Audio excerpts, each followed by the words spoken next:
Hai Sobat Mokla, setiap makhluk hidup diberikan insting untuk membela diri. Apalagi manusia sebagai makhluk berakal dan berpikir. Ketika bahaya mengancam, secara refleks kita akan menghindar, bertahan, atau bahkan menyerang balik. Apalagi jika ancaman bahaya itu berupa serangan seksual. Namun, apa jadinya jika usaha mempertahankan diri dari percobaan perkosaan justru dihadapkan dengan hukum yang berlaku? Tidak jarang, korban tidak dapat mempertahankan dirinya di mata hukum, bahkan divonis bersalah. Berikut adalah deretan kasus mempertahankan diri dari tindak perkosaan, namun malah berakhir dengan dinginnya penjara. Gadis di NTT. Seorang gadis belia, sebut saja Bunga, harus berhadapan dengan hukum. Dia membunuh seorang pria 46 tahun yang masih sepupunya, yang berinisial NB ketika hendak memperkosanya di hutan. Kamis 11 Februari 2021, Bunga yang sedang mencari kayu bakar di hutan ternyata bertemu NB. NB kembali memaksanya untuk berhubungan intim. Karena menolak untuk berhubungan intim, NB pun kalap dan memukul, serta hendak memperkosa Bunga.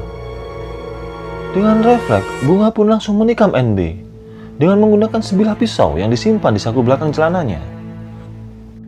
Setelah itu, Bunga langsung pergi dan meninggalkan mayat korban itu di hutan. Akibat kejadian tersebut, remaja putri yang masih di bawah umur ini terjerat pasal 340 KUHP dengan ancaman hukuman penjara maksimal seumur hidup dan minimal 25 tahun penjara. Kasus ini sekarang masih bergulir dan mendapatkan perhatian khusus dari Polri. Crystal Kizer. Seorang gadis kulit hitam, Crystal Kizer yang masih berusia 16 tahun menembak mati pria yang menjual dirinya dan secara rutin mencabuli dirinya. Kisah ini berawal dari postingan Kizer di situs Backpage. Kizer memposting ke situs tersebut dan menyatakan bahwa dia membutuhkan uang untuk makanan dan buku catatan sekolah. Adalah Randy Fowler, orang pertama yang menghubunginya ketika bergabung dengan situs tersebut. Dengan bujuk rayunya, Fowler berhasil mengajak Kizer yang masih belia untuk tinggal bersamanya.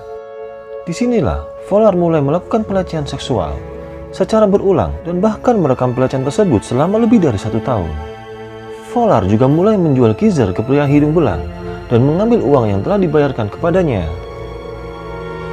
5 Juni 2018, Fowler kembali akan memperkosa Kizer. Saat itu, Fowler sudah menjepit Kizer dan melakukan serangan seksual. Kizer akhirnya menembak Fowler di kepalanya. Tak berhenti di situ, Kizer juga membakar rumah Fowler dan melarikan diri dari rumah itu dengan mobil Fowler. Kizer akhirnya ditangkap dan ditahan di fasilitas penahanan Kenosha, dan jaminannya ditetapkan $1 juta. Kenosha County mendakwanya dengan pembunuhan sengaja tingkat pertama yang membawanya ke hukuman seumur hidup di penjara menurut hukum Wisconsin. 2 tahun di penjara sambil menunggu vonis, Kizer akhirnya dibebaskan dengan uang jaminan $400.000 atau sekitar 5,8 miliar rupiah. Cynthia Brown. I shot him because I thought he was gonna shoot me. Cynthia Brown masih remaja ketika dia dijual sebagai budak seks, dijebak menggunakan narkoba, dan dijatuhi hukuman penjara seumur hidup karena pembunuhan. Cerita miris ini dimulai ketika tahun 2004, Cynthia remaja bertemu dengan Kerian McLaughton atau Cutthroat.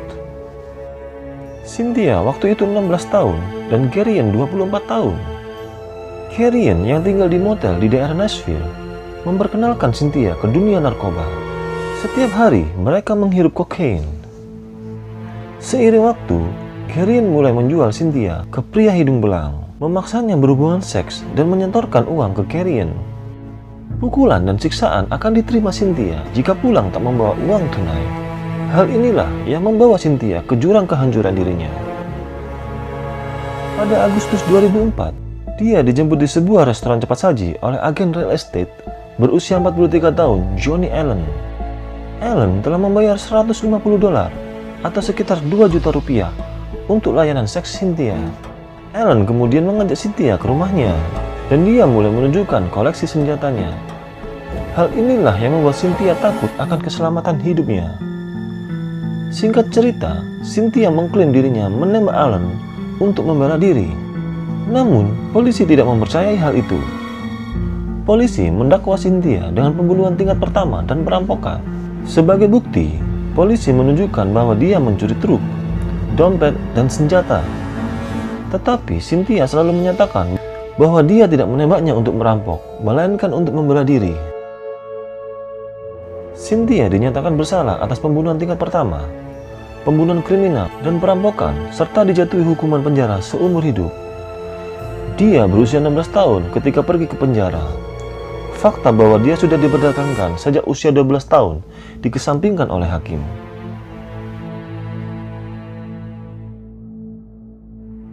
Nah sobat, terima kasih telah melihat video-video kita.